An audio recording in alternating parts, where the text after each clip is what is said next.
This story takes me back to when I just finished trade school. Like most guys my age, I applied for a job at a factory, working in the maintenance department, keeping the machines running. But here's the thing. I'm the kind of guy who stresses out easily and loves his freedom. That factory life, it wasn't for me. I felt like I was suffocating, so I made the call to quit. Now, listeners, I got lucky back then. Right after I left that job, I ran into this guy named Roy Harper. Roy was an HVAC tech, a real pro, and he was looking for someone to help out. I figured I'd work with him for a bit while I was between jobs. But what started as a short gig turned into 2 whole years. The pay wasn't great, but I was happy. Roy was a good guy to work with, and I learned a ton. Then came the day that changed everything. Roy and I were out on a routine job, cleaning an AC unit at a client's house. Everything was going fine until Roy climbed up to pressure wash the condenser coil. Out of nowhere, the ladder collapsed. Roy fell hard, breaking both his legs and smashing his head on the concrete. We rushed him to the hospital, but the doctors weren't hopeful. They said his condition was critical, that he might not wake up. Miraculously, Roy did pull through, but he wasn't the same. His brain was swollen, and he ended up partially paralyzed, his mouth crooked, his legs barely able to move. It was heartbreaking to see him like that, knowing he'd never work again. He was disabled for life. At that point, I'd been working with Roy long enough to know the trade inside and out. So I sat down with his wife and asked if I could take over the business. I'd buy the whole operation and keep it going. She agreed. She needed the money to cover Roy's medical bills. "Thank you so much," I told her. "I'll pay you in installments and visit Roy often. I won't abandon him, I promise." Roy's wife nodded, her eyes tired but grateful. "Thanks, kid," she said. "Just be careful out there. Don't be reckless like Roy was. If a job's too small or not worth it, skip it. If you can avoid trouble, avoid it." And that's how I became the boss of my own little HVAC outfit, with 2 part-time guys working under me. But I've got to be honest, things didn't go as smoothly as I'd hoped. Without Roy's finesse, my work wasn't as polished. Clients started complaining. I made mistakes, and soon the regulars drifted away. New customers were hard to come by. I was stressed, feeling like I was in over my head, unsure what to do next. One day, I was driving my pickup truck through the outskirts of Salem, Massachusetts, when I passed an old, abandoned Catholic church by the highway. It was crumbling with broken stained glass windows, but something about it made me pull over. I don't know why, but I clasped my hands together, closed my eyes, and prayed. "Please, God, just give me work. Any job, I'll take it. No matter how tough or risky, I'm in." And listeners, wouldn't you know it, that same day my phone rang. It was a client I didn't know, asking me to come clean 2 AC units at their place. I was thrilled. "How many units?" I asked. They said 2, 1 upstairs, 1 downstairs. I told them I'd be there tomorrow, and we set a time and place. The next day, I loaded up my truck and drove out with my 2 guys, Bobby Malone and Eddie. It was a bit of a trek, but at that point, I was desperate for any job. By early afternoon, we pulled up to the address in a quiet, eerie part of Salem's outskirts. The house was an old Victorian, all weathered wood and creaky porches, the kind you'd see in a ghost story. I double-checked the address. It was right. I parked, got out, and walked up to ring the doorbell. I pressed the bell and waited, but the house was dead silent. No footsteps, no voices, nothing. It looked abandoned, with dusty windows and overgrown weeds. Bobby piped up, "Boss, you sure this is the right place? This looks like a haunted house.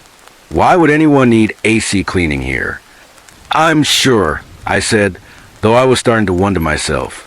"Let me try calling them again." I dialed the client's number, but it rang and rang with no answer. "Damn it," I muttered. We drove all this way. If this is a prank, I'm going to lose it. Just then, an old, beat-up maroon Subaru pulled into the driveway. An elderly woman stepped out. She was wearing black slacks and a floral blouse. Her hair almost entirely gray, but neatly combed. She looked put together, almost elegant for her age. I nodded politely and said, "Ma'am, are you the one who called me about the AC units?" "No." "Dear, sorry I'm late," she said with a faint smile. "I'll open the gate for you. You boys can head inside." She unlocked the front gate and handed me the house keys, telling us to let ourselves in. I was confused. Why wasn't she coming in with us? Maybe she didn't have much stuff inside to worry about. I figured. I didn't think too much of it. My guys and I grabbed our tools and walked up to the front door. But as I was about to unlock it, the door creaked open from the inside. Standing there was another old woman, looking almost identical to the first, but maybe a little older, her face more wrinkled. My heart skipped a beat and my guys froze. Bobby whispered, "What the hell?" I pulled myself together and said, "Ma'am, we're here to clean the AC units." The lady outside let us in. The woman inside just smiled and nodded, gesturing for us to come in. It was like she already knew why we were there. So I didn't say much more. My guys and I breathed a sigh of relief, but something felt off. Once inside, I saw a big AC unit mounted above the living room sofa, just like the client had described. I told my guys I'd check the upstairs unit. But as I climbed the creaky wooden stairs, I realized how dark the house was. It was only 3 p.m., but I could barely see a thing. The heavy velvet curtains were drawn tight. No windows were open, and not a single light was on. "Hey, ma'am," I called down, "where's the light switch for upstairs?" Before I could finish, the woman downstairs snapped, "No lights. Don't you dare turn on any lights. I don't like it." Her voice was sharp, almost angry. I froze, my stomach twisting. Why would a simple question set her off like that? But I brushed it off. "No lights, fine. I'd make do." Upstairs, I found 3 heavy oak doors, all dark and polished. One on the right was slightly ajar. I pulled out my phone, turned on the flashlight, and peeked inside. There was the second AC unit, smaller than the one downstairs. I called down to my guys. "All right, I'll work on the downstairs unit with Eddie. Bobby, you take this one up here by yourself. It's smaller, shouldn't take long." We got to work, hauling our gear inside. I stayed downstairs to start dismantling the big unit in the living room. But not long after we got started, something weird happened. Bobby, who was working upstairs by himself, came barreling down the stairs like he'd seen a ghost. I mean, the kid was terrified, practically leaping 2 or 3 steps at a time. When he reached the bottom, I grabbed him and asked, "Bobby, what's wrong? Why were you running like that?" And nothing, boss," he stammered, his face pale. I felt cold all of a sudden, like I'm coming down with something. That's all." I stared at him, confused. That excuse didn't add up. It was a warm afternoon, and the house wasn't that chilly. Something was off, but I couldn't put my finger on it.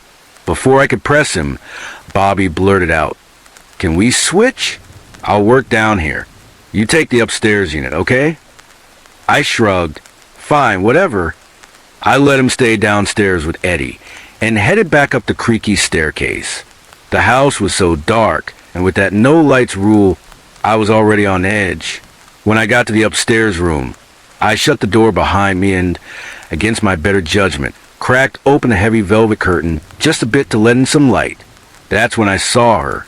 The first lady, the one who'd called me and handed over the keys, was sitting in her maroon Subaru out front, the engine idling. She was staring right up at me. Our eyes locked for a split second, and then, just like that, she peeled out of the driveway and sped off. I was dumbfounded. What the hell was going on? Why was she acting so strange? It gave me chills, like something was seriously wrong. But before I could process it, I turned around and nearly jumped out of my skin. The other old lady, the one from inside the house, was sitting right there in the room with me. My heart was pounding, but I tried to play it cool, fumbling with the AC unit's cover like nothing was wrong.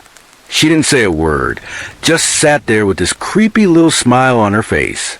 After what felt like an eternity, maybe 5 or 10 minutes, she stood up, opened the door, and shuffled out without a sound.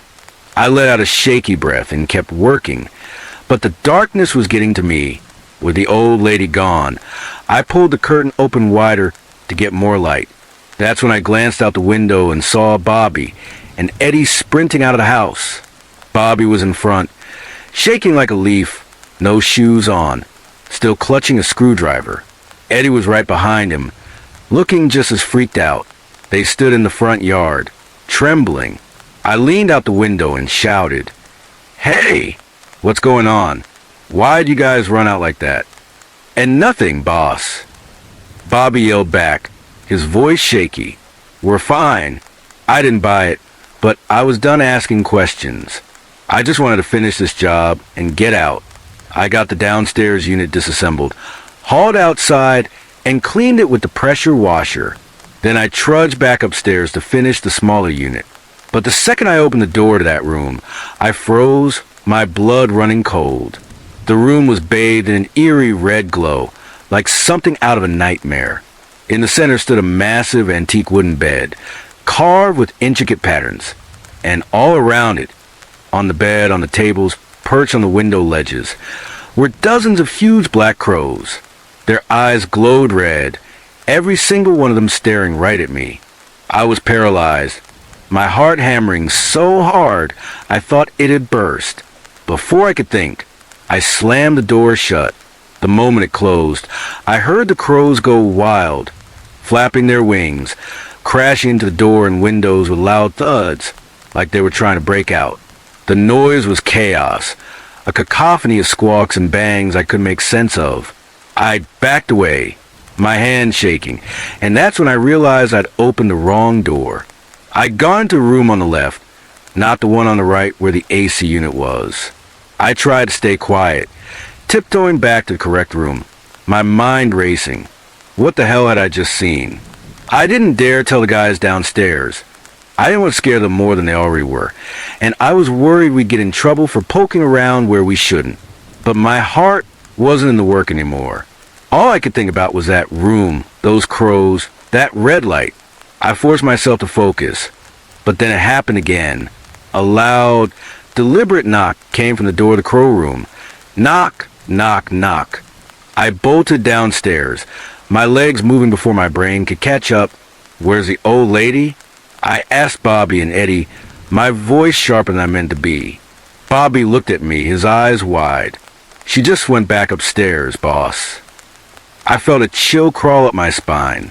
"That's impossible," I said. "I was just up there. There's no way she's upstairs." I didn't know what to do. My nerves were shot. So I stepped outside to my truck and grabbed the cross necklace I keep in the glove compartment. I slipped it around my neck, hoping it'd give me some kind of protection.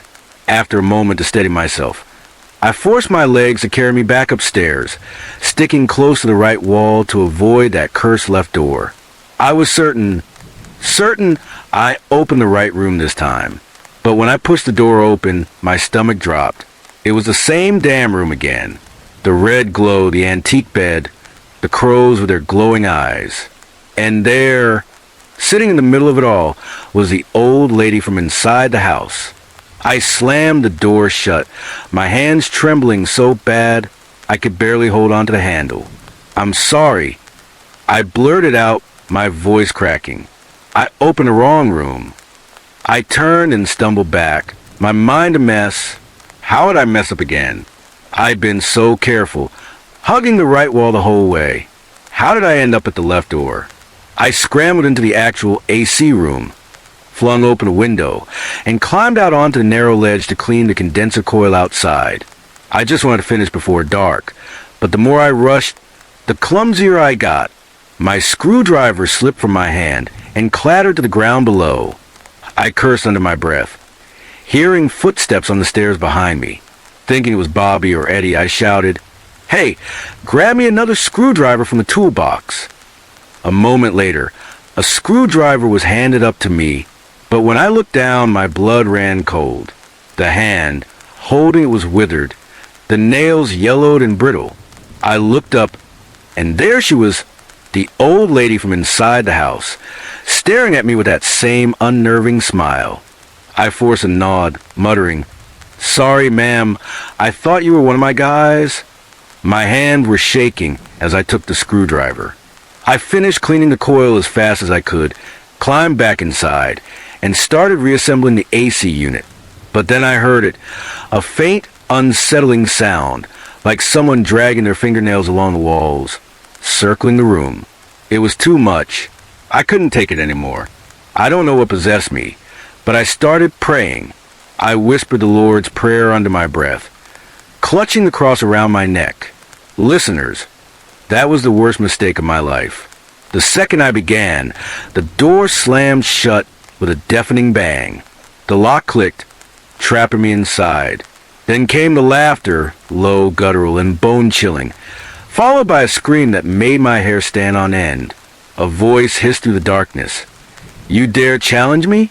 Why are you praying in my house? Why are you even here?" I was in shock, my mind reeling. Then I heard the roar of an engine outside. I rushed to the window and saw my truck peeling out of the driveway, Bobby and Eddie behind the wheel. They were leaving me here, alone in this nightmare house, with whatever was in that room. I had no idea what was happening, why they'd abandoned me, or what I was about to face next. The door wouldn't budge, and I had no idea how to escape. I was trapped in that terrifying room with God knows what, locked inside that nightmare of a house. I was out of options, my heart racing, so I clasped my hands together and pleaded into the darkness, "Please, I'm scared. I just want to get out of here." When I glanced at the window again, my stomach lurched. The ledge was covered with crows, their red eyes glowing, cawing so loudly it felt like they were trying to break through the glass. From the hallway, I heard slow, dragging footsteps, like an old woman shuffling along. Then came a sound that chilled me to the bone, a distorted hymn, like a warped version of Amazing Grace, echoing through the house. I was cornered. My only choices were jump out the window or pry the door open with my screwdriver. I couldn't take it anymore. In a panic, I grabbed my hammer and started smashing the doorknob, jamming the screwdriver into the latch and pounding until the lock gave way. The second I stumbled into the hallway, I don't know if whatever was in there lost its power or what, but the door to that cursed room was wide open. Inside, there was no red glow, no crows, no antique bed, just a large, polished mahogany coffin, gleaming under the faint light, sitting in the middle of an otherwise sparse room. I didn't stick around to figure it out. I bolted downstairs and out the front door, the cool evening air hitting me as dusk settled over Salem. As I ran, I felt something went under my feet. I looked down, and listeners, my heart stopped. Blood was pouring from the sole of my foot. I didn't know what I'd stepped on, but the cut was deep, deep enough to need stitches. I didn't care. The adrenaline was pumping so hard I barely felt the pain. I kept running, desperate to get out of that eerie neighborhood. Halfway down the street, I saw my pickup truck screeching back toward me. Bobby and Eddie were inside, and somehow they'd picked up a bunch of other guys, strangers, who were crammed into the truck bed. I didn't know who they were, but I was just relieved to see more people. Safety in numbers, right? I climbed into the front seat, my foot throbbing now, blood pooling on the floor mat. Bobby floored it, and we sped towards Salem General Hospital. By the time we got there, the pain was unbearable. The doctor stitched me up and gave me a slew of shots. Painkillers, antibiotics, you name it. I was so out of it, I passed out and had to be admitted overnight. I was out cold for hours. When I woke up the next morning in a shared hospital room, I called Bobby and Eddie to come pick me up. As I hobbled to the truck, I couldn't hold back anymore. Was it a ghost? I asked, "Did you guys see something?" They exchanged a look, then nodded. "We saw it, boss," Bobby said. "It was real, no question." Later that morning, I tried calling First Old Lady, the one who hired me, but she didn't pick up. I didn't know what else to do, so I called the Salem Police Department and asked them to check out the house. When the cops showed up, I went back with them to grab my tools. The living room floor was stained with blood, probably mine, from when I'd stepped on the sharp edge of the AC unit's cover that Bobby and Eddie had left lying around. We went upstairs, and sure enough, in that left-hand room, there was a coffin just like I'd seen, but the cops found something else.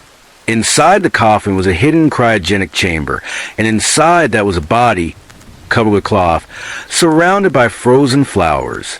The police started digging, trying to track down the homeowner. A few days later, I got word from the cops. They'd reached a guy living overseas, the son of the first old lady, the one who called me. He explained everything. His mother had an older sister she adored. When her sister died, his mom couldn't let go. She kept the body preserved in that high-tech chamber in the house. Over time, his mother's mind started to slip. She wasn't all there anymore, which probably explained why she called me to clean the AC units in the first place. When I talked to the son, I couldn't help but think, this was crazy. Ghosts, madness, the whole deal. He was apologetic, wiring me a chunk of money to cover my medical bills and, as he put it, emotional distress. I asked him about the crows, those red-eyed monsters in the room, but he didn't know anything about them. He did mention something odd, though. Back when his mom's sister was younger, she was obsessed with catching and releasing birds. Thought it was some kind of good deed. I talked to some locals in Salem, and a few old-timers had a theory. They said catching birds like that was a sin, trapping creatures that were meant to be free. Some believed it cursed her, tying her soul to those birds, dooming her to suffer even after death. I don't know if I buy it, but it stuck with me. I went back to Bobby and Eddie, asking what they'd seen. Bobby admitted that when he'd run downstairs that first time, begging to switch places, it was because he'd opened the wrong room upstairs. He saw those crows, huge, with glowing red eyes, some as big as dogs. He was so terrified he bolted. Downstairs, things got weirder. The TV would turn on by itself, static blaring. Water would start running in the bathroom for no reason. The final straw was when they saw the old lady from inside the house gliding up the stairs toward me, not walking, but floating. That's when they lost it, jumped in the truck, and peeled out. But they felt guilty leaving me behind, so they turned back. That's when I asked a question that still haunts me. How far did you guys go to pick up all those people in the truck bed? Listeners, the look on their faces said it all. Bobby and Eddie went pale, their eyes wide with fear. Pick up people? Bobby said, "Boss, we didn't pick up anybody. It was just the two of us.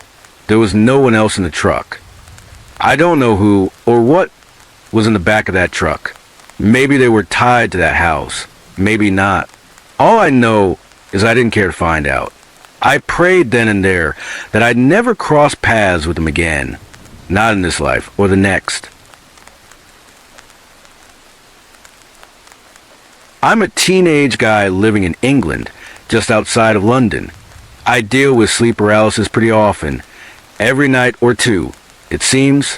What happened to me a couple of years ago, when I was 13, still shakes me to my core. That night, I was up late as usual, playing video games until around 12:30 a.m. before finally heading to bed. At some point, I woke up completely frozen. I couldn't move a single muscle, which wasn't all that surprising since this happens to me every few nights. The only thing I could move was my eyes. Slowly, I glanced down toward the foot of my bed, and there it was, a figure standing there. I didn't freak out right away. I've seen weird things during sleep paralysis before, so I figured it was just my brain messing with me. I closed my eyes, calmed myself down, and drifted back to sleep. About an hour later, I woke up again, still paralyzed. I looked down, and the same figure was there at the end of my bed. That was odd. I'd never seen the same thing twice during sleep paralysis, and it gave me a strange feeling. Still, I brushed it off, closed my eyes, and went back to sleep, hoping that'd be the end of it. Not even an hour later, I woke up again. This time I could move. Relieved, I sat up in bed, reaching for a drink of water. But then my heart sank. At the foot of my bed, that same figure was still there. Only now, I could see it clearly. It wasn't some hallucination. It was a man, probably in his 50s, standing in my room, watching me sleep. My stomach dropped. This was real. There was an actual person in my house. Before I could react, the man put his finger to his lips, shushing me, and said in a low voice, "Go back to sleep now." Then he turned and bolted out of my room. Seconds later, I heard the back door slam shut. I didn't scream or run to my parents' room. I just sat there, frozen, not from paralysis this time, but from pure shock. Tears started streaming down my face, and I cried for a solid 10 minutes, trying to process what had just happened. Then I heard my mom open my door. Her face was pale as a ghost. She looked at me and said, "Do you know why the back door's window is shattered?" That's when I knew it wasn't just in my head. Nothing like that has happened since, and I've never seen that man again. I pray I never will. About 3 years ago, my family moved into a new house. It's a big step up from the small trailer I grew up in, but ever since I was a kid, I've always felt like something was off, like there was something lurking just out of sight, in the corner of my eye, or hiding in the shadows. For a long time, these moments were rare, but after we settled into this new place, things got worse. I've got plenty of stories about shadows in my room, or figures staring out of my window. My sister and I both deal with sleep paralysis, and today, I want to share what happened to me about a month ago. It started with these strange nightmares that came out of nowhere. They weren't your typical bad dreams. At first, they weren't too intense. Just me wandering around the house at night, feeling like someone was watching me. It was creepy but manageable. But then the nightmares got worse. The sensation of being watched became overwhelming, to the point where even when I was awake, I'd find myself looking over my shoulder every 5 seconds. The dreams started happening every single night, and I was barely getting any rest, maybe 2 to 5 hours of sleep at most. I told my mom about it, and she brushed it off, saying it was probably because I'm into creepy stories and stuff like that. I tried to explain again about a week later, but that's when the sleep paralysis hit. It was another rough night like all the others. I went to bed around 3 a.m., exhausted. I don't know exactly when I woke up, but it was still dark outside. When I came to, I tried to look around my room, but my head wouldn't move. I couldn't move anything. I'd heard enough about sleep paralysis to have a pretty good idea of what was happening, and knowing what might come next sent me into a panic. I tried to scream for help, but no sound came out. I was stuck, lying there, hoping nothing would happen. But then, out of the corner of my eye, I saw something in the corner of my room. It looked like a man sitting there, a man made of shadows with no face. My heart started racing. I tried to scream again, to move, to do anything, but I was completely frozen. I just lay there, staring at the shadow figure. It didn't move for what felt like hours. Then all of a sudden, it stood up and started walking toward me, slow and deliberate. My pulse was pounding so hard I thought I might have a heart attack. It stopped right beside my bed and stood there for a while, just looming over me. Then it reached out and placed its hand on my chest, pushing down. It felt like an elephant was sitting on me. I could barely breathe. I squeezed my eyes shut, praying to wake up, begging for it to stop. After what felt like forever, the pressure lifted. I opened my eyes, and I could move again. I bolted out of bed and ran downstairs to my mom. It was about 5 a.m., and she was just getting up. I told her everything, and I couldn't hold it together. I just broke down crying. After that night, the nightmare stopped. It's been a week or two since the sleep paralysis, and I haven't seen that shadow figure again. I'm still struggling to sleep, but I'm hoping with time I can get back to a normal routine. I just pray it never happens again. I've dealt with sleep paralysis for as long as I can remember, not even knowing what it was for the longest time. Unlike the stories I've heard from others, my experiences are mostly auditory. I've never seen shadowy figures or felt someone jump on my chest.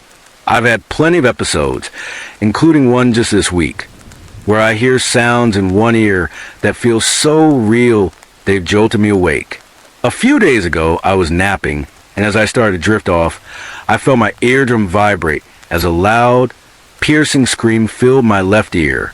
Needless to say, that nap ended abruptly. But as startling as that was, it's not the scariest thing I've been through. About a year ago, I had one of the most terrifying experiences of my life. It was 4:30 in the morning when my boyfriend's alarm woke me up. He had to get up early for work.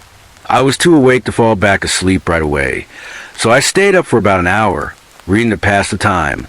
Around 6 a.m., I started feeling tired again, so I set my book down, closed my eyes, and drifted off. I'd barely fallen asleep when I heard a deep, guttural growl, like a large animal coming from the foot of my bed. At first, I wasn't too alarmed. I've been woken up by sounds like this before, only open my eyes and find nothing. Half asleep, I figure it might be my cats, who sometimes get into fights at night. But then I heard it again, only this time, it sounded like it was right behind my head, which was strange since there's just a wall there. That made me open my eyes. I looked down toward my feet and realized I couldn't move. I knew I had to be awake. I could see my dresser with a TV on it. My sheets covered my legs, and the room was still dim from the early hour. A wave of dread hit me out of nowhere, like someone I couldn't see was watching me. Something felt deeply wrong, and I could sense it. Then, suddenly, I felt a sharp tug on my legs, pulling me toward the foot of the bed. My heart was racing, but I was powerless to do anything. Before I knew it, I was yanked off the bed and onto the floor, face down. Somehow, I was dragged from my bedroom into the living room. As I lay there on the living room floor, I tried to convince myself it was just a dream. There's no way this could be real, I thought. It's all in my head. But then, a voice that wasn't mine cut to the silence, saying, "Oh no, it's not." I started screaming in terror as something invisible lifted me up, all the way to the ceiling of my living room.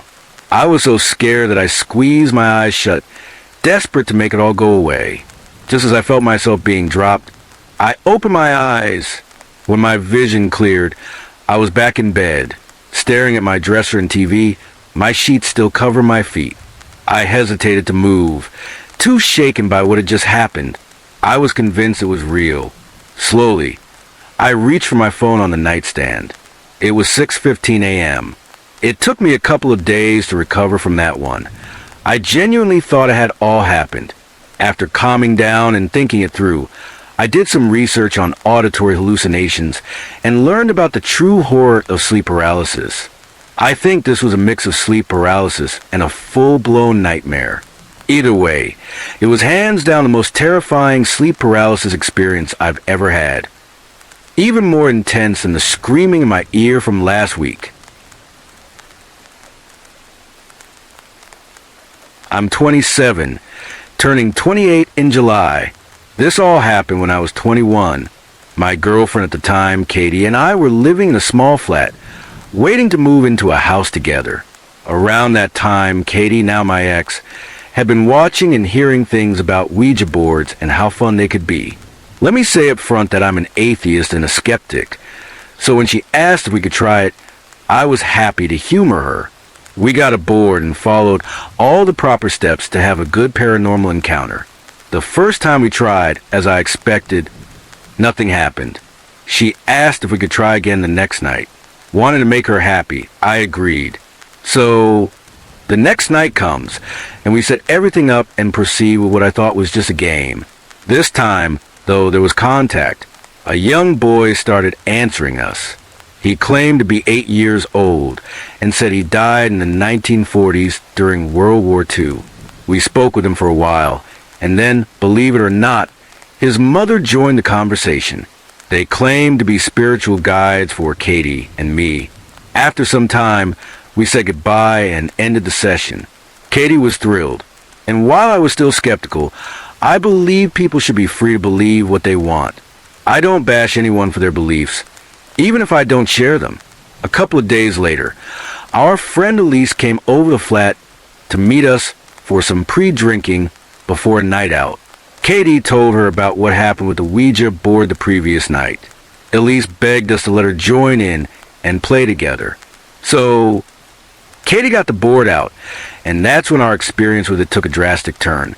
I'll never even look at one of those boards again after that night. We set up the board, went through the steps, and made contact. But instead of the clear messages we got from the boy and his mother, this time we got strange, jumbled letters. Then a message came through.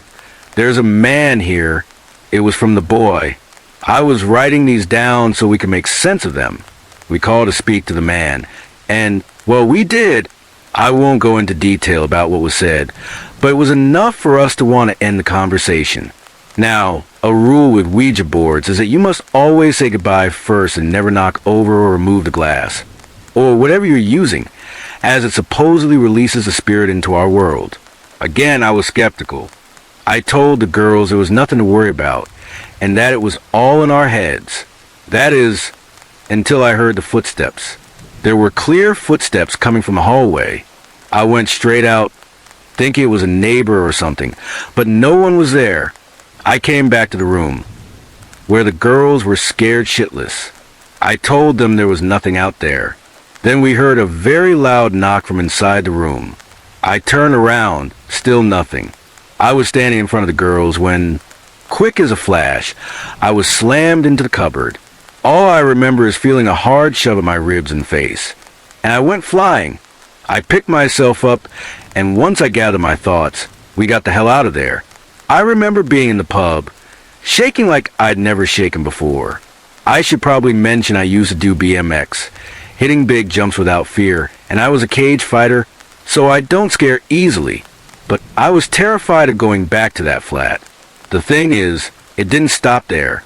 For months, in that flat and even in the new house, I'd hear my name being called right in my ear. One time, the sheets were pulled over me, and all sorts of weird things happened. But Katie had it much worse. She went from being a heavy sleeper with no issues to being terrified of going to sleep. She had horrible nightmares and would see a black shadow over her. One night, I was woken by her screaming because she woke up to someone choking her, but no one was there. I swear on my life, I saw hand marks on her neck. Another night, she felt someone pressing on her chest, and I watched as white hand marks on her chest start to fade, like someone had just taken their hands off her. Since we broke up, I've never had a problem. Touch wood, but it definitely taught me a lesson, and I'll never play with that game again. I really hope Katie's okay. I've spoken to her a couple of times over the years, but she's never mentioned a word about it since we ended our relationship. I tell this story a lot to friends whenever it pops into my mind.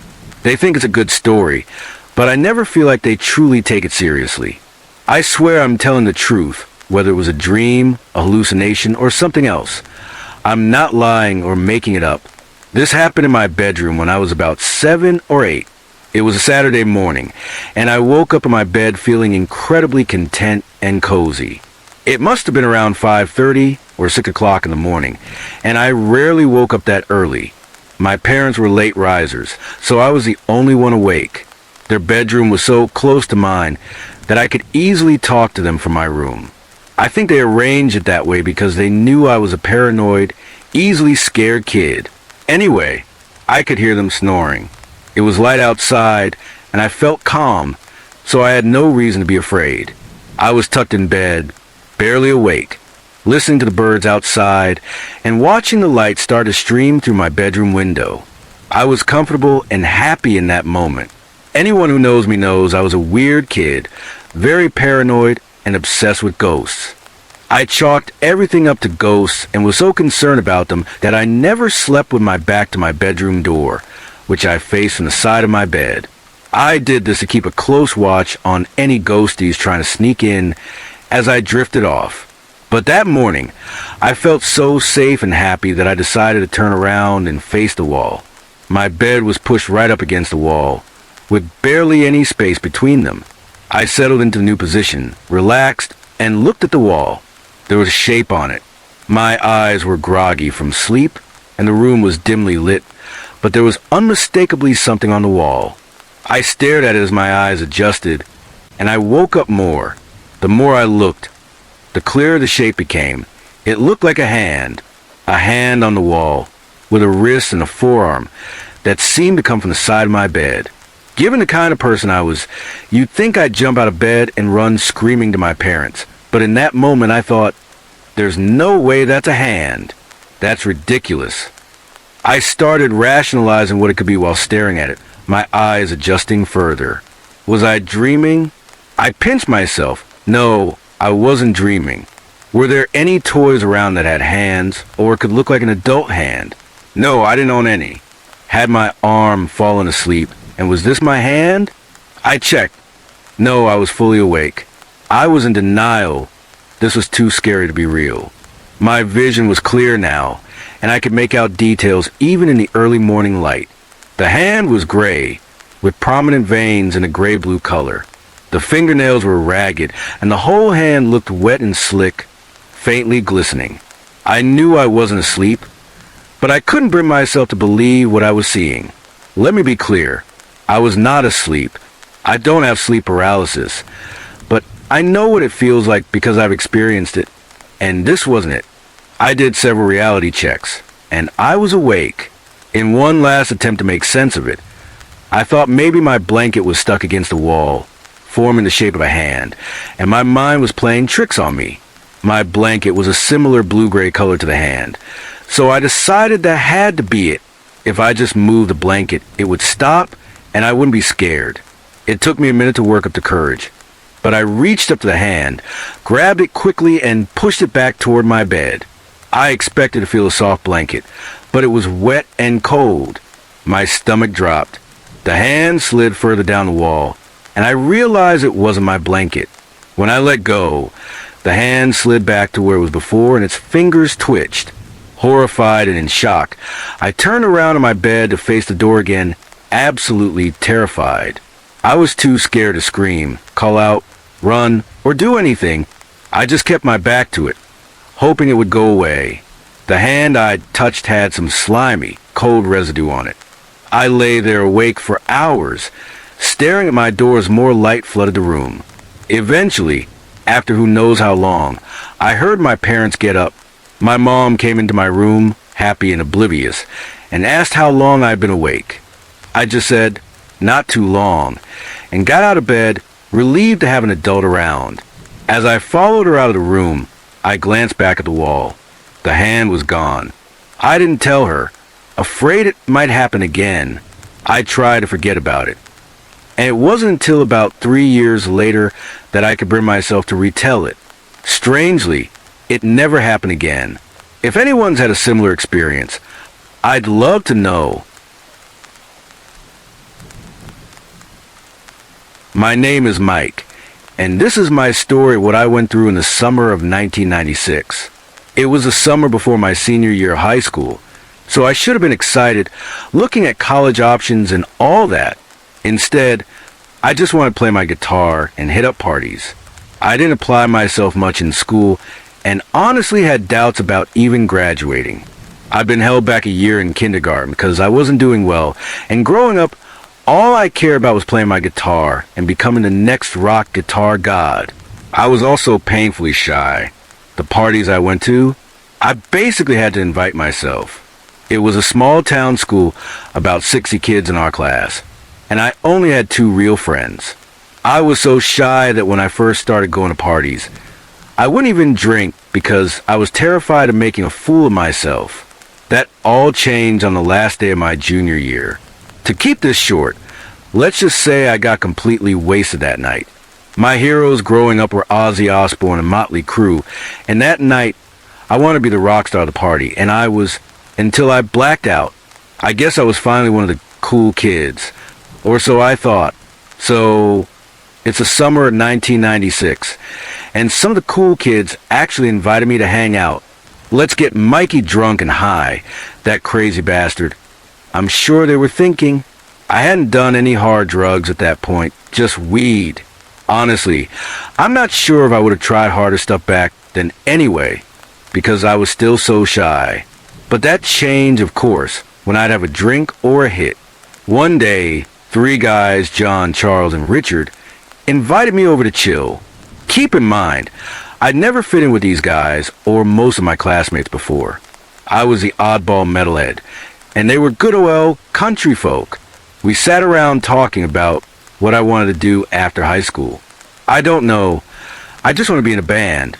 I told them, hell yeah, Mikey, the greatest guitar player of all time. John laughed. John and Charles then started talking to Richard, who intimidated me for some reason.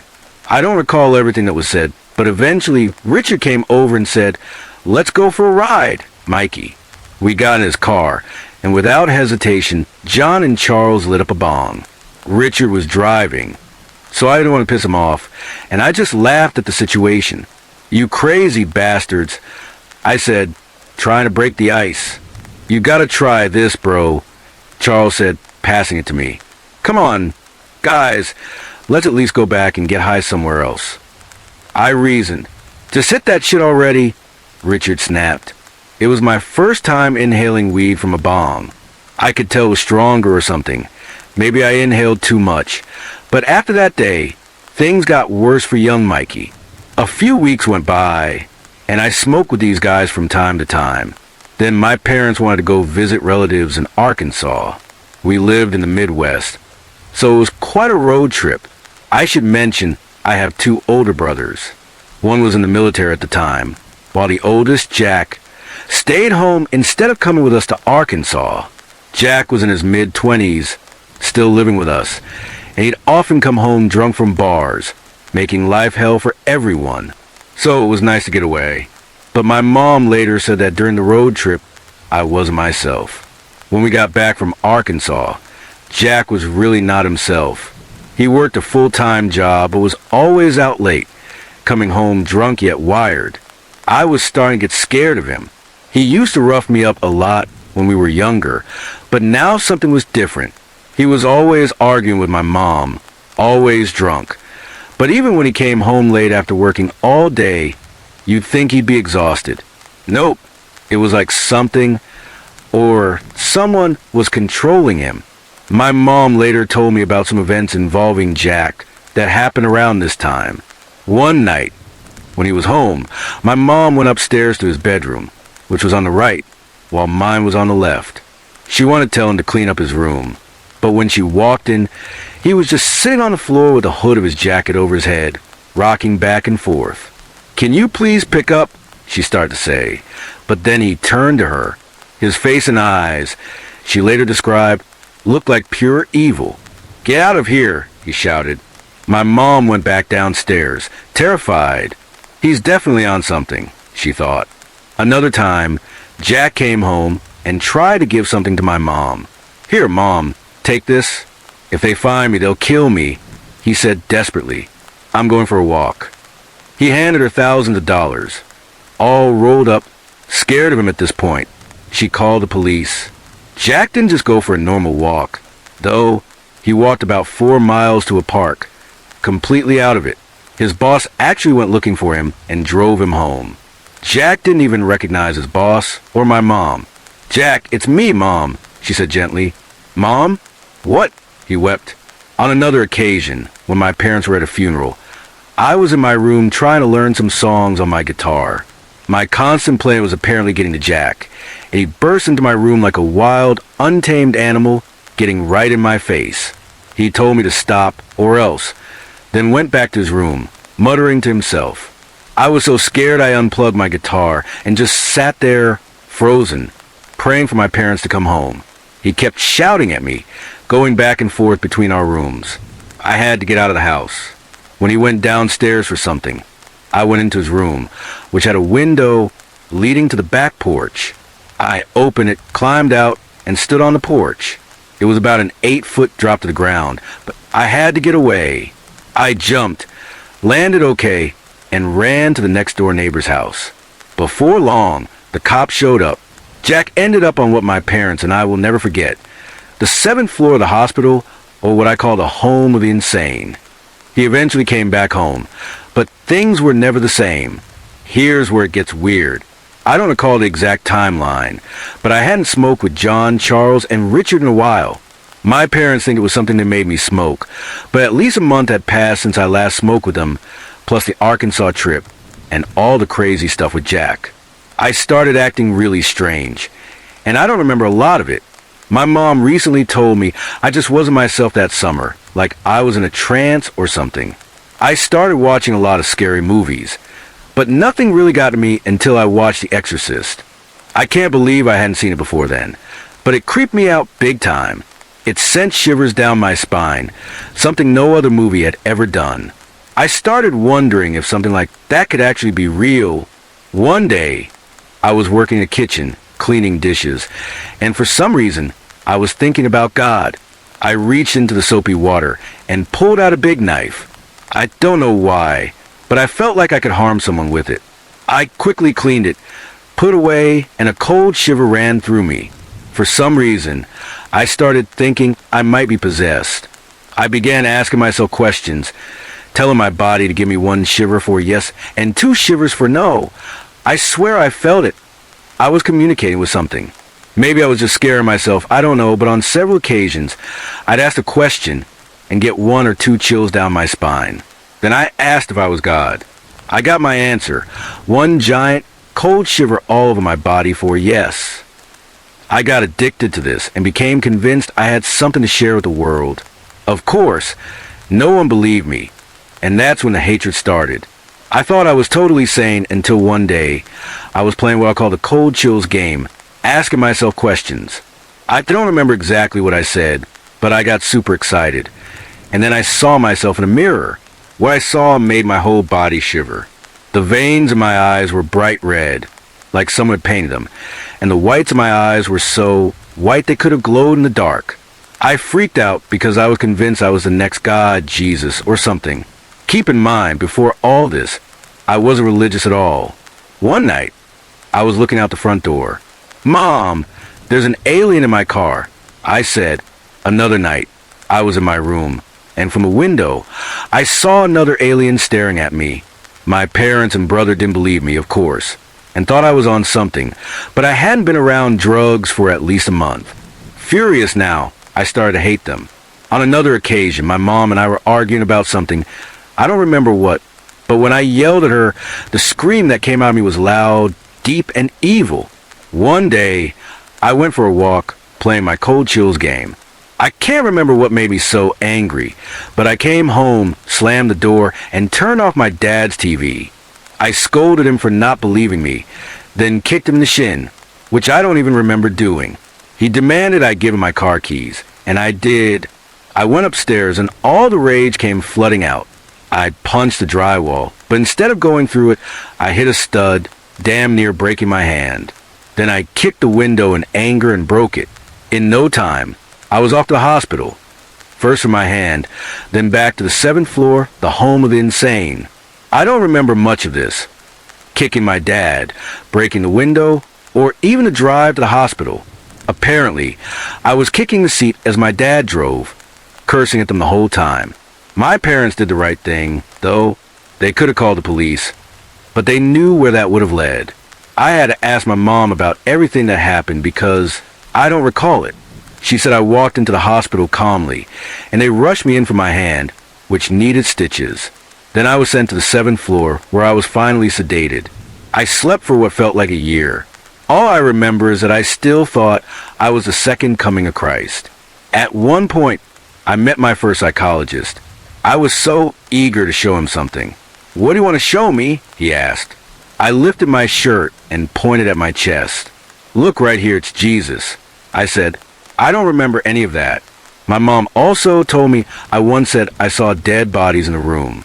There's so much I don't recall. So how could that be? Was it possession? Was it the bong I smoked a month earlier? Drug tests were done, and they came back negative.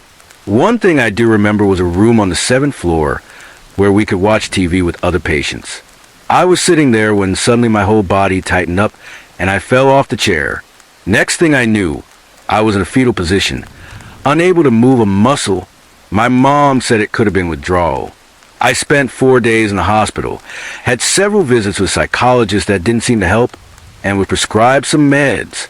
I stopped believing I was God and stopped playing the cold chills game. My mom thought it'd be a good idea to visit our priest or minister or whatever they're called. I remember feeling calm talking to him. We were in the church, and I looked up at the statue of Jesus. Why does he always look so sad? I asked, "How would you feel if you were nailed to a cross?" He replied, "Not so good, I suppose." I chuckled, and so did he. Those 4 days in the hospital, and the days leading up to it, felt like years. I still wonder what caused it all. I was never a violent kid, just shy and quiet. I went back to school, finished my senior year, got a full-time job, met my wife, and we had a daughter. So, whatever caused all that, I hope it's gone. To my mom and dad, you guys are the greatest. I know I put you through hell. I guess I just wasn't myself. This happened to me less than 2 years ago when I was 18 years old. I was working for a telephone cable company, and I'd been there for about 2 months. My job was pretty straightforward. Sit in the lobby of a building and try to convince residents to switch to our company's services. It wasn't anything unusual since I lived in an apartment building myself and was used to seeing Rogers or Bell employees in my lobby doing the same thing. I checked my schedule, saw which building I was assigned to that day, and headed out. When I arrived, I found one of my co-workers already there. I wasn't surprised because we always worked in pairs. His name was Mark, and I sat down next to him, settling in for the hour-long shift. As time dragged on, we handed out forms and chatted with the residents, most of whom were senior citizens. After a while, I started feeling thirsty. We'd been there for hours, and the company didn't give us lunch breaks, though they did provide snacks and water bottles.